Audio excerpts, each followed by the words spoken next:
Hello সবাইকে, আজকে হচ্ছে 15ই আগস্ট মানে স্বাধীনতা দিবস। তো সকালবেলায় ঘুম থেকে উঠে আমাদের কমিটির তরফ থেকে পতাকা উত্তোলন প্রত্যেক বছর যেরকম করা হয় এবছরও সেরকম ভাবেই করা হয়েছে। তো সকাল সকাল পতাকা উত্তোলন করে আর আমাদের জাতীয় সঙ্গীত গেয়ে চলে এসেছিলাম নিচে। তো নিচে এসে ব্রেকফাস্ট করে নিলাম, প্রথমে গ্রিন টি, তারপরেই কমিটি থেকে আমাদের মিয়ামরের প্যাকেটে কিছু খাবার আয়োজন করা হয়েছিল, একটা চিকেন ইন্টারনেট আর একটা চকোচি পেস্ট্রি। তো এইসব খেয়ে নিয়ে কিছু প্ল্যানিং করা হয়েছে বিকেলের জন্য, তার জন্য প্রিপারেশন নেব। এখন বাজে সন্ধ্যে 7টা, আমি রেডি হয়ে গিয়ে এখন যাচ্ছি ছাদে।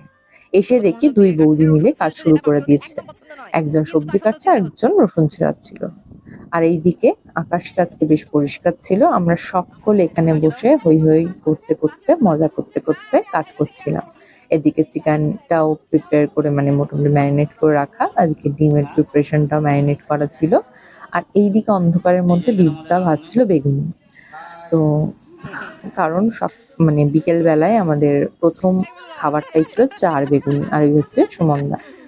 এ বলছিল কিছু কাজ করবে এই বুচকেটা, ওই জন্য ওকে দেওয়া হয়েছিল লঙ্কা ভাঙার কাজ। আর এই বৌদির রসুন আর ছাড়ানো শেষ হচ্ছিল না, আরেক বৌদির প্রায় সব সবজি কাটা শেষ, আমার যে কাজগুলো ছিল সেগুলো প্রায় শেষ, কিন্তু ওই বৌদির আর রসুন ছাড়ানো শেষ হচ্ছিল না। আর এই আন্টি এসেছিল নবদ্বীপ থেকে, তাই এসেই ক্লান্ত হয়ে পড়েছিল বলে রেস্ট নিচ্ছিল। আর এই পুচকেটাকে এই বৌদি পড়া দিয়ে এসেছিল, কারণ ওর হচ্ছে সোমবার থেকে আবার নাকি পরীক্ষা। তো এইদিকে সেবা করা চলছে ওই আন্টির, আর এদিকে ও নাচ করছিল। আর এইদিকে হচ্ছে আমাদের আজকের যে রাতের যে ডিনার মেন কোর্স, সেটার জন্য প্রিপারেশন। এই সারা সন্ধে পুচকেটা যা আমাদের ডান্স করে এন্টারটেন করে গেল, আর ওর যা এত এক্সাইটমেন্ট দেখতেই পাচ্ছ। আজকে আমাদের 4 বছর পর পিকনিক হচ্ছে। হ্যাঁ, বহু কষ্টের ফল, সবাই মোটামুটি সবাইকে এক করা গেছে। হ্যাঁ, এতদিন সবাইকে বলে এক করা যায়নি, তো খানিকটা এক করা গেছে। জানি না রান্না কেমন হবে, তবে যেরকমই হোক সবাইকে সেটাই খেতে হবে। এই যে চলছে এখন, এটা ফ্রাইড রাইসের জন্য, তাই তো?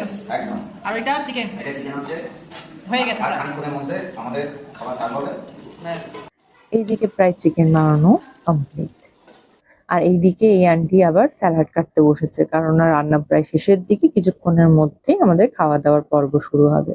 তো আজ থেকে ডিসাইড করেছি 30 দিন আমি পরপর রেগুলার ভিডিওতে আবার ট্রাই করব, কারণ না অনেক গাফিলতি হয় ওই জন্য। তো আজকে এই খাওয়া দাওয়ার পর্ব চলছে। তো আজকে ভিডিও ভালো লাগলে একটা লাইক, কমেন্ট, শেয়ার, সাবস্ক্রাইব করে আমার পাশে থেকেও আমার এই চ্যালেঞ্জটা ফুলফিল করতে।